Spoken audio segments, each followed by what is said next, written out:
From Datarails, this is FP&A Today. Hello, everyone. Welcome to FP&A Today. I am your host, Paul Barnhurst, aka the FP&A Guy, and you are listening to FP&A Today. FP&A Today is brought to you by Datarails, financial planning and analysis platform for Excel users. Every week, we welcome a leader from the world of financial planning and analysis. And today, we're going to do something a little different. We have a leader who's the CEO of LeadPages with us, and we're going to have her talk about her experience with finance, what she looks for in finance leaders, how she's worked with FP&A. So a little bit of a different perspective today. As I've mentioned, FP&A Today is going to be your go-to resource for everything FP&A. We encourage you, if you haven't had the chance, to provide a rating on the platform you listen to. And also we give you a reminder that you can earn CPE credit for this course. You'll just need to go to Earmark and you can go in there and they'll ask you some questions and you can get that credit. So with that being said, I'm thrilled to welcome today's guest on the show. I have with me today Jeanette Dorazio, coming to us from Minnesota. Jeanette, welcome to the show. Hi, Paul. Thanks for having me. Yeah, no, I'm really excited to have you. So let me just tell you a little bit about Jeanette. We actually worked together at Solera. So fun fact there. She comes to us from Minnesota. She's currently the CEO of LeadPages. She went to school at the University of Minnesota. She's a member of the Forbes Technology Council. And over her career, she's worked with several different companies in multiple product and client success roles. So I'm going to go ahead and give her a chance to just tell us a little bit about herself and her background. I can do that. Thanks, Paul. So as you pointed out, I've had various different roles within technology. Currently, I am with LeadPages. We are a drag and drop, no code. You can build websites and landing pages in the marketing technology space. So fast growth SaaS company, which is what I enjoy, being with those type of companies. I'm really good with creating growth and transformation strategies. I love building high-performing teams too in the technology space. That's what I'm passionate about. And innovation, right? It's all about innovation in this space.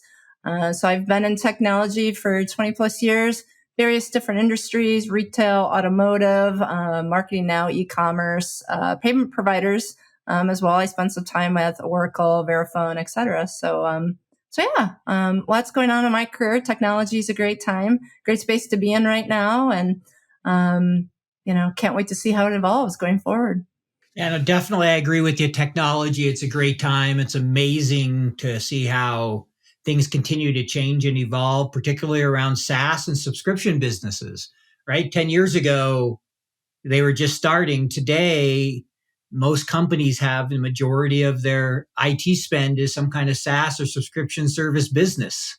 No, that's spot on too. And it's also, spawning some others, platforms as a service, right? And you look at some of those cloud technologies and, Google, Amazon, platform as a service, right? I love it that I don't have servers in a physical location anymore. Risk reward type of thing, but brings that cost down and it's way more efficient. So really like that. Yeah, exactly. Yeah. Platform as a service, business processing as a service. You see Exactly. so many things today that as a service, right? Just slap as a service at the end of it. So I'm curious, I know you're the CEO of LeadPages. Was it always your goal to be a CEO or, what ultimately led to you becoming a CEO? Sure. So yes, I think my goal is always, I don't know if it was CEO necessarily, but my goal has always been to run a company. For many years coming up through a product management path through technology, I was really good with marketing and operations side of businesses. So I did have, kind of was leading in the operations path, but, lo and behold, this opportunity at LeadPages came up to a little over 2.5 years ago. So right during a pandemic, of course. So that was an interesting challenge to my leadership methodologies that I've used in the past. But so yeah, I've always liked leading teams, building businesses, building companies, and that's what led me here. So I've been, I guess, training for this for a long time, and here I am. Got it. No, that makes sense. And that's great that you've achieved that goal of yours. It's, always rewarding to get where we want to be. Not always as Absolutely. easy as we might think, but definitely No. rewarding. So maybe can you talk to us a little bit about LeadPages? What you guys do, what the company is. Sure. So LeadPages, actually, we're going to celebrate our 10-year anniversary in January. So the company's been around, obviously 10 plus years here. It was founded to solve a problem that marketers had with getting leads. And how do I do this, especially in a digital space with e-commerce? And back in the day, you had to find a front-end developer and probably use a WordPress platform. So LeadPages came onto the scene, and the problem they were trying to solve is providing customers with an easy way to build those landing pages. And that's how the company was born. So yes, our core competency where we are bring our values with building those helping people, small businesses, solopreneurs, entrepreneurs who have no idea how to do marketing. We provide them tools and services to build landing pages, websites. We're all about getting them leads and getting them revenue. And that's what LeadPages does. That's we exist to help those entrepreneurs and small business owners kind of realize their dreams and their passions, and see them bring it to life. Got it. And I can relate to trying to figure out marketing as a solopreneur and Oh,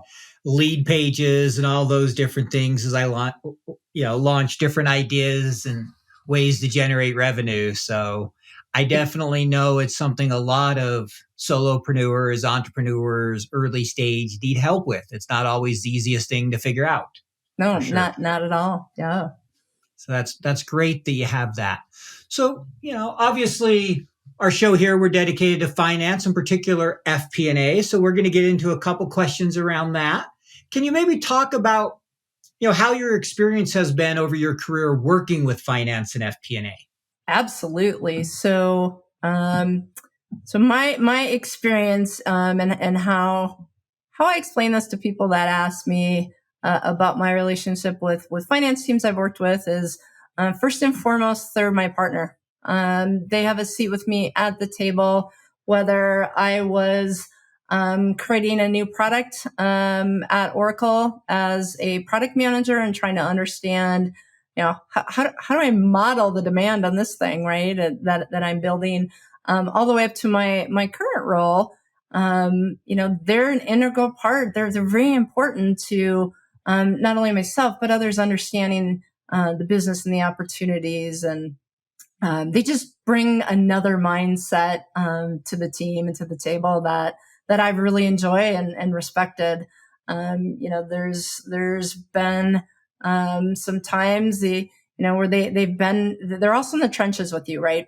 And they're going to experience what your experience, they experience. So I have a mantra of one team, one mission, and they're part of my team and sitting right there at the table with me. That is good to hear. I like to hear when people are, at the table with you. I know, finance, in particular FP&A, the way it's viewed, the need for it has changed a lot over the last, few Absolutely. years, especially the pandemic and other things. But maybe let's start on kind of, I don't want to call it a negative note, but what's maybe a bad experience you've had with, working with FP&A, something that didn't go right or where you've been frustrated? And what do you wish they had done differently to better support you? Well, that's a good question. Wow. I don't know if that I would call them negative experiences necessarily. I think there's been a couple times too with my FP&A colleagues where there's been assumptions made, right? You're working on a project. You think we're going one way. They think they're going another way.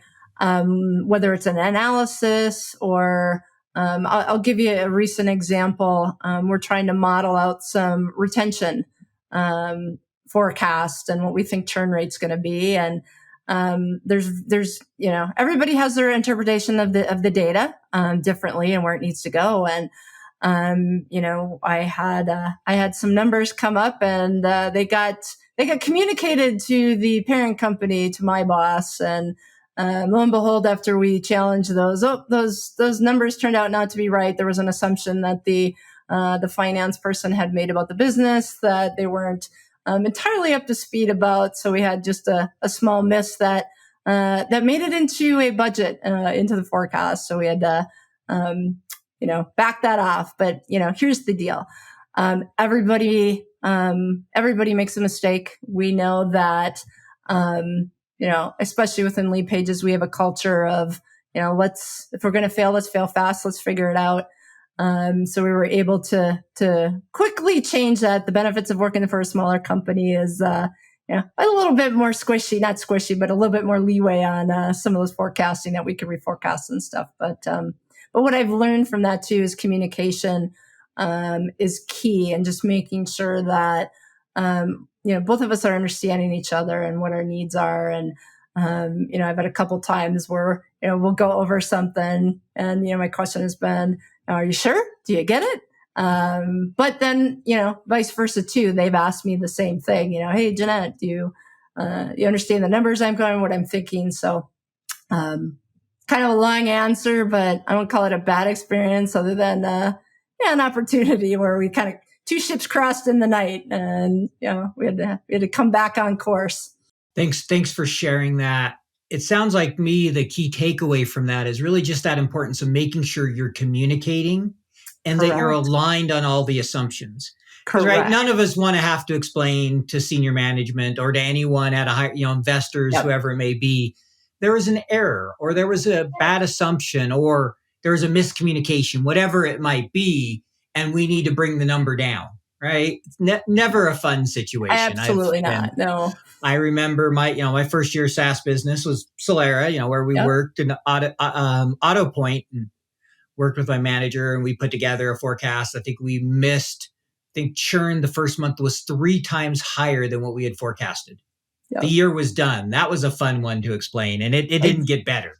But exactly. That's another story. So I can definitely relate to that, making a forecast, error with the churn. That was a learning experience, as you said. Completely. And I think what, just to expand on that, what's been really challenging the past 2 years is trying to forecast off a pandemic-fueled business. LeadPages was one of those. We were very fortunate to be part of that digital explosion, I'm going to call it. And just understanding, and I think talk to any CEO these days, big company, small company, mid-sized company, anywhere in between, everything just got thrown out of whack. And, it's been hard to predict some demand and some of what the market's going to do, because we've got, some big pendulums swinging back and forth, and we're not sure where it's going to land. I'm hoping we're through it, relatively soon. We've got some economic headwinds where everybody's dealing with, but that's been really challenging, just to come back and say, pandemic, I think there's some grace you get with being able to use that reasoning, but we'll see where the world ends up. Yes, as I saw, I think it was on a mug or a shirt somewhere, they called it EBITDA-C. Earnings before interest, taxes, depreciation, amortization, and coronavirus. Right? Coronavirus.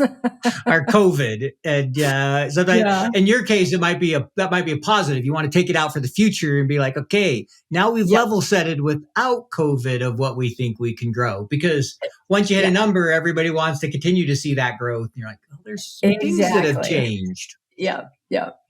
No, that makes sense. And that's great that you're benefited, but then it also creates a challenge of how do you keep that momentum going in a different environment? Completely. Yeah. No, absolutely. So maybe, on the flip side, you shared that experience where, it was a learning experience. What's been maybe some of the, something really positive you've seen from FP&A, maybe where they've made a real difference in the business, something went right, maybe just share an example there. Oh boy. Had a lot of those, actually. That's good. That's what I like to hear. That's why this role is so important. There's been a couple projects and I've had over the past few years where having my my FP&A there at the table and understand the business. One one item in particular is we were trying to forecast, staying on the pandemic theme, we were trying to forecast out what our revenue was going to be, for fiscal year 22, I believe it was. And, the company was just acquired. So there was all kinds of new things. People weren't sure. And what the person I was working with found that we weren't accounting for a big source of our revenue. It was another sales channel we had. It was kind of missed in the previous forecasting, right? Again, you're acquired. There's a lot going on. You're trying to figure through that. But, they spotted a miss that, me and my leadership team didn't see that and brought that to the table. And lo and behold, that helps some of our operating profit that we're trying to figure out where we're going to get it from. So what I really appreciated is that they saw it. We talked about it. They provided their reasoning. Here's where I found it. Here's what's going on, and such a positive experience, right? And it just fueled a great amount of just optimism in the team, right? Especially during the pandemic where you're trying to slug along. We're getting through an acquisition. Hey, it's all positive. See the potential that we have, and that's what they brought to the table. I mean, that's just one example of many that I've had with them. On the other side too, looking at a churn retention in a SaaS business and trying to figure out what that's going to be and what the patterns have been. And it was about a year and a half ago where the person I was working with actually noticed some interesting patterns that we were having in the churn cycle, and brought a couple suggestions to the table on the business side that wasn't anticipating that they would bring to the table. And great idea. And we implemented it. We looked at some cohorts a little bit differently, customer cohorts than we have in the past. And, we implemented it, and we're in a much better spot than we were a year and a half ago on it. So couple just examples of real, just positive interactions I've had with FP&A. Thank you for sharing that. And it's good to hear where they're adding those value, finding those insights that we may not notice, or providing suggestions that, can help drive the business forward. Because I like to think of it as, FP&A really is there to help create value, to be a strategic consultant from a number perspective. Yep. And so sound like you agree. So how do you think, obviously, the economy, we're a little bit of a downturn. Some people say we're in a recession. It all depends on who you ask. What we do know is inflation's up, interest rates are up. We're seeing a few more layoffs. A lot of people, it's a challenging environment, right? Correct. And so how do you see the role of the finance function in this type of an environment? Does it change for you? Does the value that you want to see from your finance function change? Or how do you think about it in this kind of environment we're in right now? Great question. I mean, because I always have finance as part of my team, they're a key component, a key team player. I don't see that changing necessarily, other than what's coming at us is different business strategies and different ways of looking at things. So sure, business for centuries, business goes up, business goes down. And what I appreciate about my finance partnerships that I have right now is, we just change business strategies. How do we need to react to a labor market? 9 months ago, the labor market was so hot. I couldn't keep software engineers. We had to figure out how to do that. And conversely, we have churn a little bit higher. So, for me, they play a really important part of, they also keep me level-headed, right? And keep others level-headed in the business and not, they help us see the patterns. A lot of times, they've got their ear, to other parts of the financial world that we don't have. So I really rely on them as a partner, and another set of eyes and ears and how we need to adjust as a business to be able to adapt. That makes sense. And glad to hear that they're really that key member of the team. A lot of things that you said there made sense to me. And it just made me think of a question a little bit. Going to change subject on you just a little here for a minute. Something we talked about before we started on the podcast is I know you guys are product-led growth, Yep. very little sales. I think you said maybe one person or whatever. It's almost all through affiliate and product. So are there key metrics you look at, kind of things in the reporting way that you expect from your CFO and your finance team? And maybe what are those? What are those kind of key metrics that you really look at them to provide for you? There's so many metrics. I mean, where do I start? That's why I said key. I didn't say metrics. Oh, for me, there's about a half a dozen or so that I look at on a daily basis that come from my finance team that help me keep a pulse on the business. You have your standard SaaS metrics. How am I doing with our MRR, monthly recurring revenue? What's the cash flow looking like? Bookings, right? For us, we are a trial-based business. So, our customers come into us and their journey starts typically with a trial. So I've got metrics around how they're performing in the trial.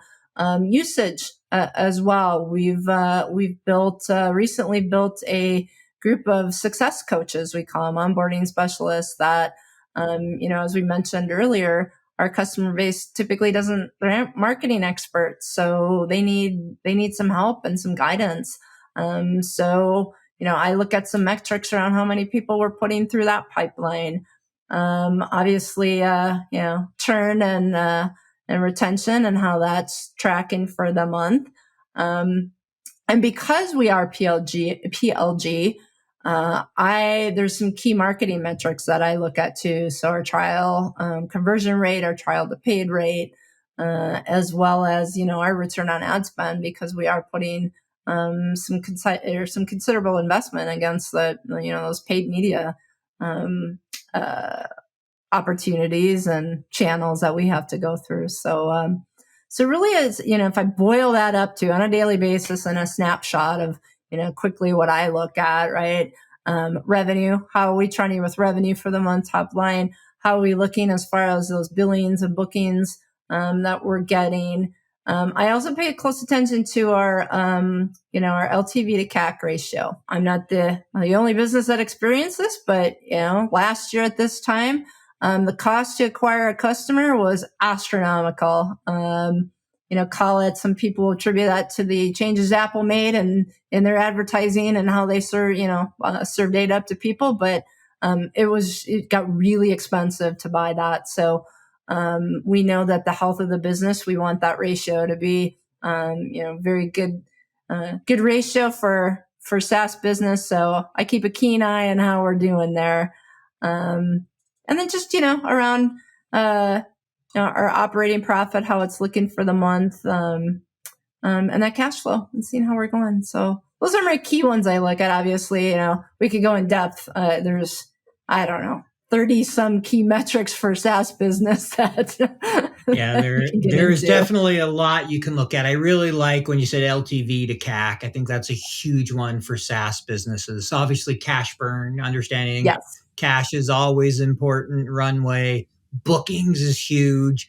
ARR, whether you're looking at, also looking at committed to understand, okay, how much do I have coming in this month to add to it, and all those different things that help you understand that. And I really liked how you mentioned, obviously being PLG led, is how efficient CAC helps tell part of that, but how efficient are we being in our marketing spend? What's the conversion rate? Because little percentages can make a huge difference there. A couple of basis points here or there can really, make the difference between hitting a plan or not. Absolutely. Absolutely. So yes, those, I hate to call them funnel metrics because, sure, you've got the funnel metrics in our marketing machine, but I'm really looking at the health of the business on a month to month. And, as you know, with SaaS, it can get pretty, what's the word I'm looking for? Fluid sometimes. And, trying to forecast what the business is going to do in a certain area with a certain customer base. But, we've got some good tools around that. And, we use, if we want to get into tools a little bit, I don't know if you have that a question later, but, we had some, one challenge I had is we had some disparate sources of where we're storing information. So we've got some great platforms we use now, but I've got a fantastic data analyst. He's top notch, and we've actually consolidated a lot of that into one place. So it's he calls it Jeanette's dashboard. So Jeanette has her own dashboard and has several of those items I just mentioned. Yeah, that is always good to have as a great data analyst or somebody who can put your data together, build those dashboards, work with all those disparate systems that we so often have, and try to consolidate that tech stack, whether it's a finance, the business, the operational. There's just a lot of data, a lot of systems, and if you don't get control of it, as I'm sure, as you know, right, it becomes a real challenge. So that's great that you got a good handle on that. You know what it is like. 13 different spreadsheets emailed out to 23 different budget holders. Multiple iterations, version control, errors, back and forth updates. You never really feel in control of the consolidation and collection process. Yep, I've been there. Stop, breathe. Datarails is the financial planning and analysis platform for Excel users. Datarails takes data from all your company's disparate sources. No organization is too complex, consolidating everything into one place, secured in the cloud. Now all your data finally talking to each other. Everything is automated back into your report in Excel. Cash flow, FX conversion, intercompany transactions, now automated and up to date. Drill down and variance analysis in seconds. Don't replace Excel, embrace Excel. Turn your Excel into a lean, mean FP&A machine. Find out more at www.datarails.com. As a CEO, how do you set about, starting to build that finance function? So a couple things with that. When do you think of adding maybe FP&A, CFO, growing that team? How do you think about that? Great question. So, as I've talked about finance being a key partner, somebody to have at the table, I think it's important to build, incorporate finance disciplines, finance functions as early as possible in the life cycle of any business. As your business scales, I don't know if there's the exact sweet spot in number, but for me, anything that's going between 2 and 5 million in revenue, you're trying to get up there a little bit. A bit larger of a footprint with a finance team. So what does that mean, right? Maybe you have a finance leader, whether it's a CFO, VP of finance.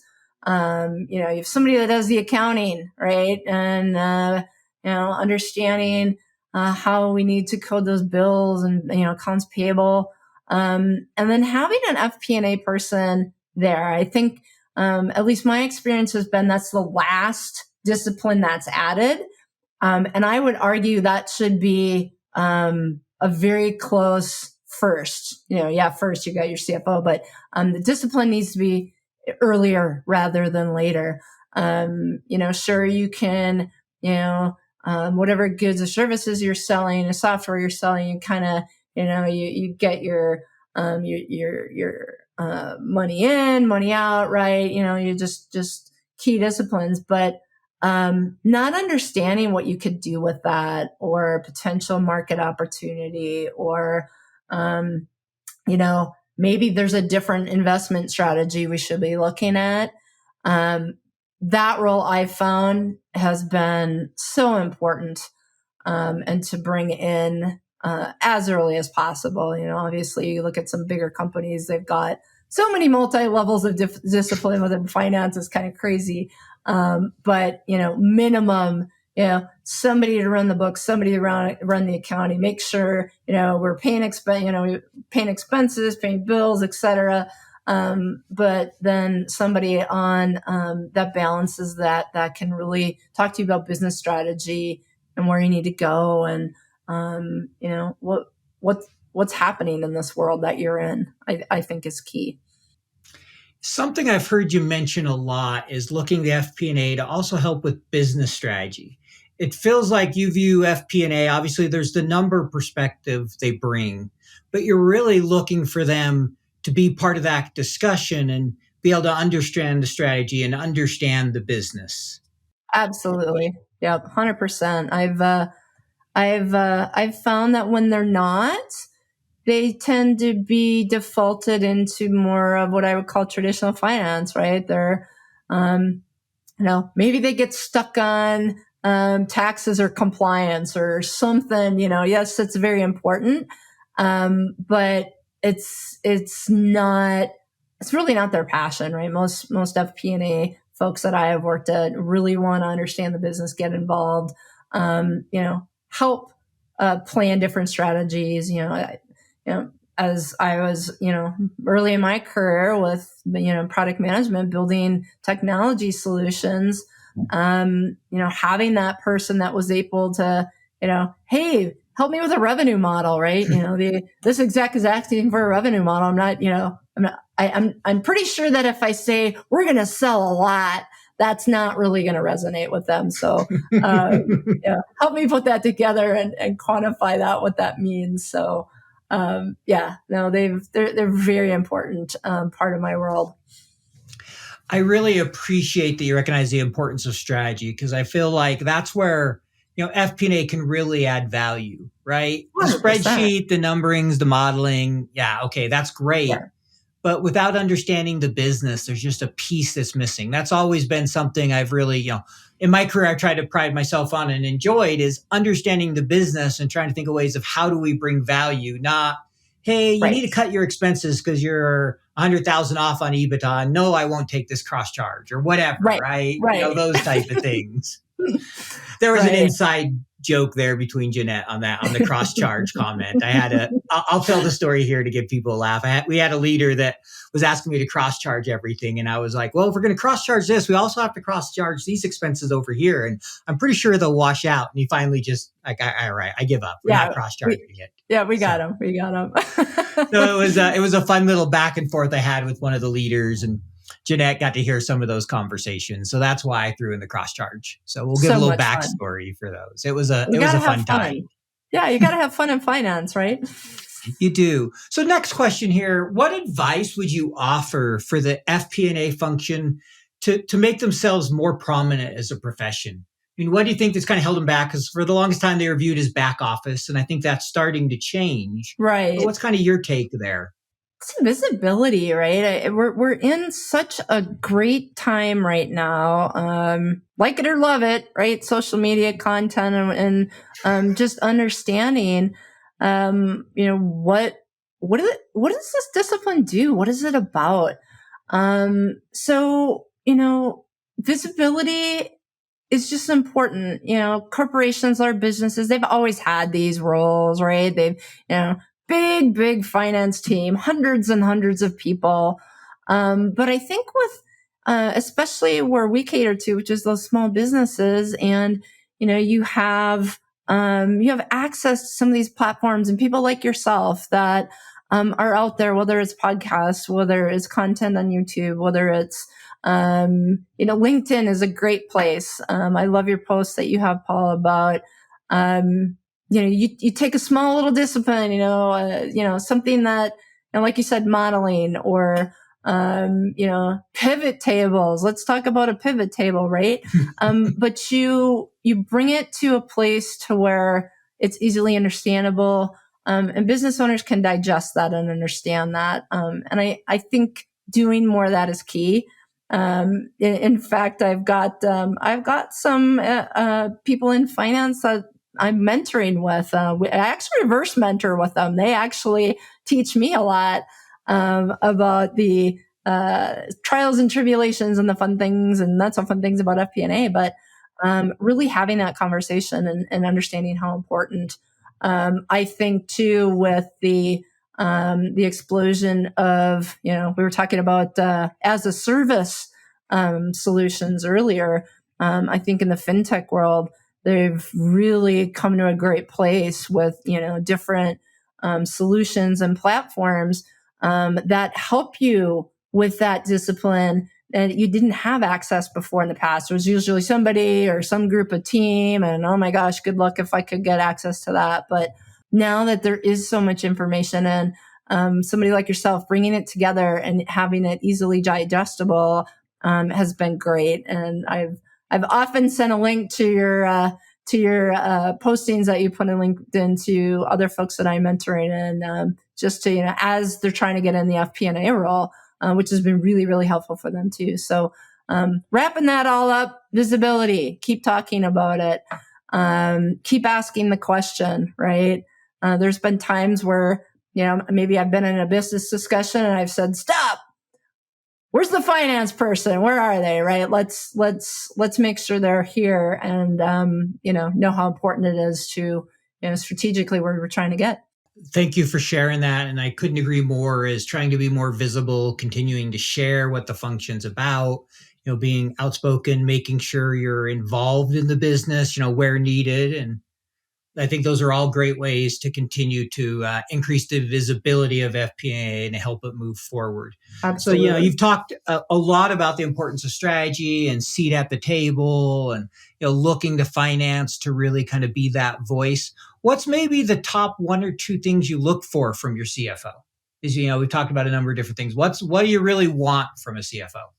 Well, communication is key.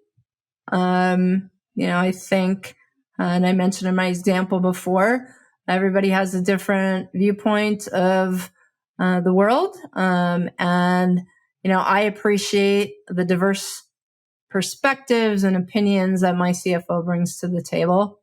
I think secondly too is just that honesty and transparency, right? I know there's sometimes people feel like they've got to not bring bad news to the table necessarily, right?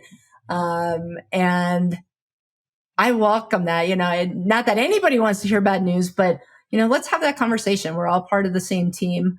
Let's figure out how we solve that problem together. And I appreciate having the opportunity to do that earlier versus later when something, maybe is a little bit harder to try and fix. But, for me, communication and, like I said, honesty and transparency are the two key things I look for. And third, somebody that just, is really passionate about what they do and has an openness to teach me. Right. I don't propose to know everything there is to know about finance. Otherwise, I'd be probably in a CFO role. But I appreciate, them willing to teach me or to educate me on something that, I may not be completely up to speed about. So yeah. So two, added a third one in there for you. Yep. So I got it. So three things we talked about. You talked about obviously communication, key. I mean, so important in any role, but especially, a senior leader, you need them to communicate. I love the point about honesty and transparency. It benefits nobody to hide something, to try to think, oh, we can fix it or we'll tell them about it later. It is just never a good idea. It never ends well. I've seen it. I can remember sitting in a meeting where somebody wasn't wanting to bring something up. They were trying to hide it. And it took me a while to figure out what they were doing. And I'm like, just tell them already. Let's just move on and get it over with. This is silly. Absolutely. Yeah. Agree. Couldn't agree more. And then I think the third one you mentioned there is just being willing to help, educate and mentor and help teach. Right. Yeah. Because we all need to learn, and we all have our different functions we focus on for a reason. We all have our strengths. So that makes a lot of sense to me. Yeah. And they're part of, I like my CFO to be, I said it this whole interview, right? Part of that team. And, we fight together, we win together.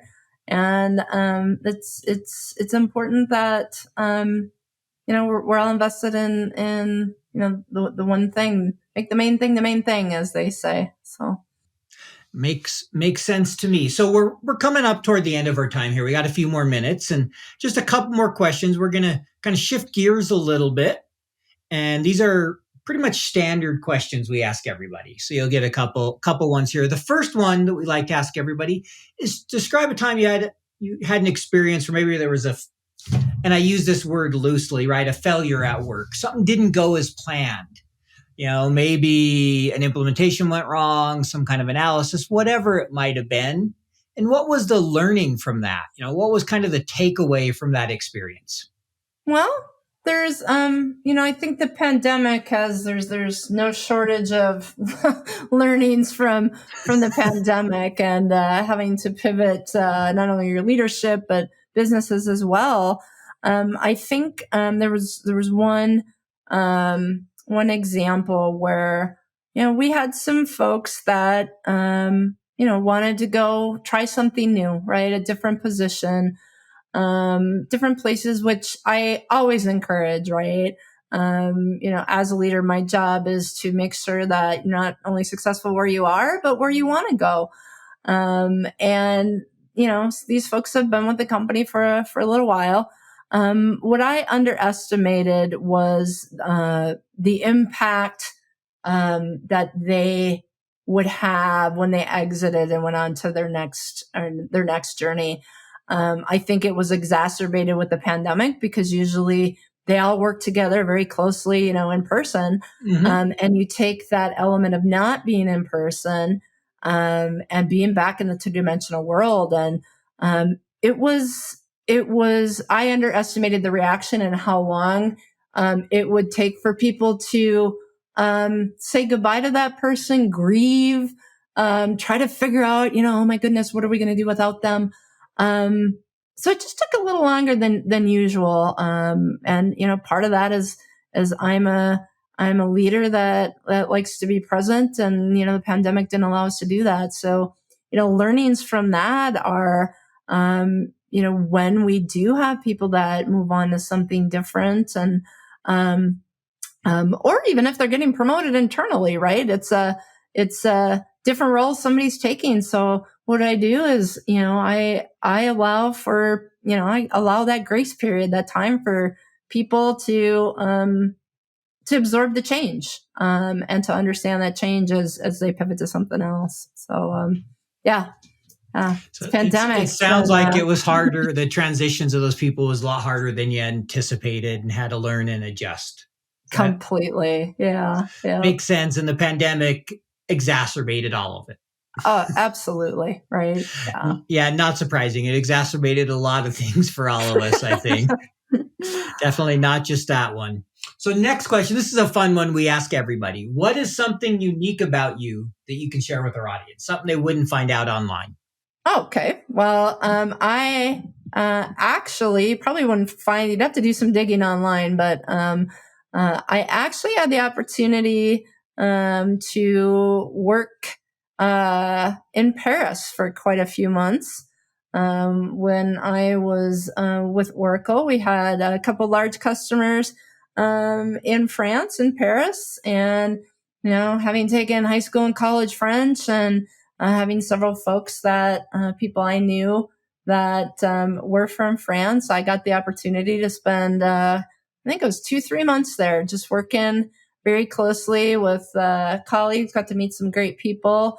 I got to practice my French a little bit more, which was really good for me to do and see a different culture. But yeah, I don't think you'd find that online about me. I'll be surprised if somebody does. But yeah, sounds rough, but somebody has to go to France. It was horrible, right? Yeah. That's what I figured. I could tell. You're just like, oh man, I got to take one for the team. All right. So next question here for you. We'll see what we get on this one. Okay. Finance people love this question, but I know, you're not our typical guest in the sense that went up through the finance ranks. So finance people love Excel. Our sponsor is an Excel-based FP&A platform, Datarails. And we like to ask everybody, what is your favorite Excel? It could be formula, function, feature, but what's your favorite thing about Excel?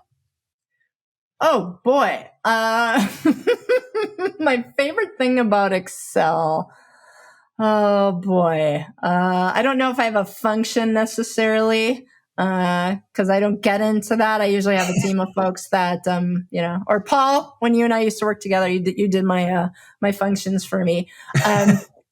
I do like and they added it, many, many years ago, but when they brought out pivot tables and I was, able to do a very quick pivot table, as a product manager, there was a lot of times where I had to be, I was asked for the different slices of data, tell me different customer base, or, what do you think, the market's going to be in a certain spreadsheet, all this data. So I love that pivot table function and being able to go in there and pull some data out very quickly and succinctly and get that to the person asking for it. It made me look like a genius. So I love that. Almost like people didn't know if hey, is Jeanette part of finance? Is she not? Boy, wow, she really knows her stuff. So that's one of my favorite features in Excel. You're not alone. I've had more than one guest say pivot tables is their favorite. It's a great thing. It's easy to consolidate things. So I totally understand that one. I've spent probably way more hours than I'd ever like to admit working with pivot tables. So yes, absolutely. I understand that one. So last question we have for you is, what advice would you offer to someone starting their career today in FP&A? Mentors, sponsors. Mentors are key. I talk about this a lot. I'm very passionate about leadership and growing, helping people grow in their careers, and whether it's finance, technology, maybe some other discipline, customer success, etc. Finding a mentor, finding somebody or many people. A lot of people think, I just need one mentor. You need many mentors. I've got many, and they've evolved over the years depending on where your career is and what you need. But it's just getting involved. Any local industry groups are really good with doing that as well. I'm as you mentioned, I'm part of the Forbes Technology Council, and I'm constantly searching for whether it's a mentor for myself. Maybe it's on a topic I don't know about, or maybe it's for somebody else, right? It's really making those connections and talking about it. And I don't think, at least in my experience lately, finance is kind of that really cool subject, cool discipline that's going on. It's not, like you said, hidden in the back office, right? Oh, go talk to my back office person. It's not that anymore. It's really become front and center. Data is wonderful, but somebody that's starting out, get those mentors, talk to people. I know it can be hard for some finance people because they tend to be a little bit more introverted, and that sounds so overwhelming. But just ask, raise your hand.